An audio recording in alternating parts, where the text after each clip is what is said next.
Hello mga kajami, ang ituturo po natin ngayon ay ang pagkuha ng area gamit ng Alpha TI Total Station. Ang una natin gagawin ay pipindutin natin ang button na ito.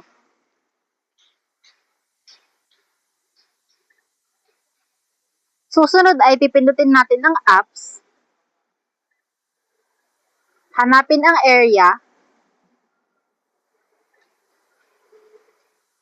Pipindutin ang distance. At itututok sa first points. Ay itututok natin ito upang makuha ang second point.